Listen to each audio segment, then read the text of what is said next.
अरे तू जीते जी मर गया है क्या? तू जीते जी मर गया है क्या जो मेरी आज्ञा का उल्लंघन कर रहा है? मैं महाराज रहुगण हूं, मैं तेरा इलाज कर दूंगा अगर तूने मेरे हिसाब से नहीं चला तो। और जब कहा कि मैं तेरा इलाज कर दूंगा, इलाज करने का अर्थ क्या हुआ? पिटाई। इलाज करने का अर्थ यही तो ना, तो वह मैं तेरा इलाज कर दूंगा। तो जब इन्होंने ये सुना तो आज इनको उसके ऊपर दया आ गई। होना तो चाहिए क्रोध, लेकिन संत हृदय नवनीत सुमाना। होना तो चाहिए क्रोध, क्रोध नहीं हुआ, बल्कि उसके ऊपर दया आ गई कि ये अज्ञानी राजा जा रहा है कपिल मुनि के पास वेदांत का उपदेश लेने के लिए, तत्व ज्ञान लेने के लिए, और ये सब में भगवान को देख नहीं रहा। जब ये इसे यही नहीं मालूम है, ये शरीर मान करके खुद को जी रहा है, ये खुद को शरीर मान करके जी रहा है, और मुझे शरीर के धर्म सिखा रहा है कि तू इतना तो मोटा है, तू इतना तो ताजा है, तू इतना तो जवान है, और ऐसा है वैसा है करके। तो ये वहां जाकर के पाएगा क्या? वहां जाके पाएगा क्या? भाई जिसने अपने आप को नहीं जाना वो भगवान को जान कैसे पाएगा? भगवान को जानने से पहले तो अपने आप को जानना पड़ेगा। ये देह भाव में जी रहा है। और तब सोचा कि जब मैंने इसको उठा ही लिया है तो थोड़ा सा और उठा दो, और उठा करके से भगवान के चरणों में निष्कामी संत होगा, उसकी दृष्टि आपकी जेब पर नहीं होगी।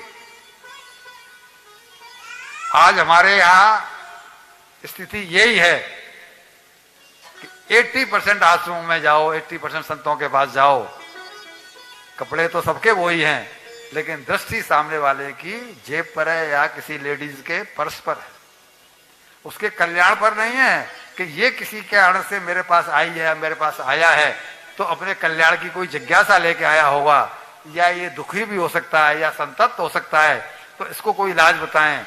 बल्कि ये का भंडारा कर जा, गोदान कर जा।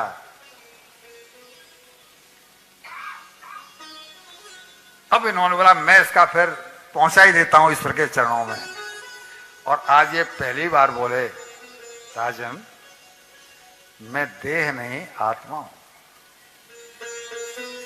आपने जो मोटेपना और पतलेपन की जो बात कही, ये तो शरीर का धर्म है, इसका आत्मा से कोई संबंध नहीं। मैं देह नहीं हूं, मैं आत्मा हूं। और आपने जो कहा जीते जीवी मरे होने की बात, तो राजन यहां पर जितने भी लोग हैं संसार में, ये जीते हुए भी सब मरे हुए के ही, उनमें हम भी हैं। आप अपने आप को अलग मत समझ लेना, आप अपने आप को अलग मत समझ लेना। वो बात लगेगा अभी हमारे पास थोड़ा सा टाइम,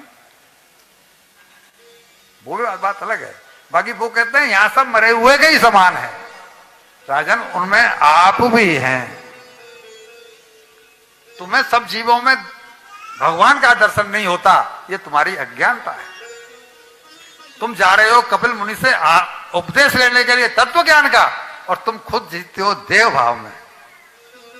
तुमको लगता है कि तुम मेरे स्वामी हो, तुम राजा हो, मैं तुम्हारा नौकर। तो ये अगर अंतर तुम्हारे अंदर है तो तुम देव भाव में जी रहे हो। राजन लहू मांस हड्डी चर्बीले ये चमड़ी की देह बनाई है। लहू मांस हड्डी चर्बीले ये चमड़ी की देह बनाई है। भीतर देखो तो घिन आवे, भीतर देखो तो घिन आवे। बस ऊपर की चिकनाई है, बस ऊपर की चिकनाई है। लार पीव मल मूत्र पित्त कफ नकली खूंटी पर खोटा है। पतली मोटी नस कीड़ों से भरा अधम ये लोटा है। किस बात पर राजा बने फिर रहे हो? जरा झांको तो, अगर कहीं खुल जाए तनिक ये, जरा खुरसट लगती है ना, अगर कहीं खुल जाए तनिक ये तो थू थू नाक सिकोड़ोगे। सड़े गले या जले बुझे तो देख के मुखड़ा मोड़ोगे। मल से उपजा। कैसे उपजा है? मां के शरीर से निकले,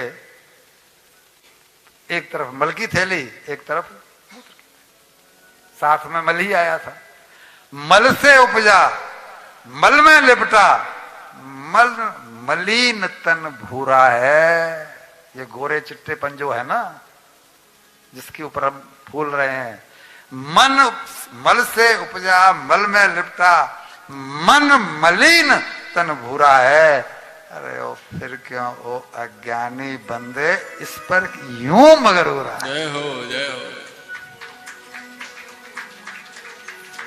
तुम मेरे बाबा के दरबार में सब लोगों का खाता, मेरे दाता के दरबार में सब लोगों का खाता। किसी को कौड़ी कम नहीं मिलती,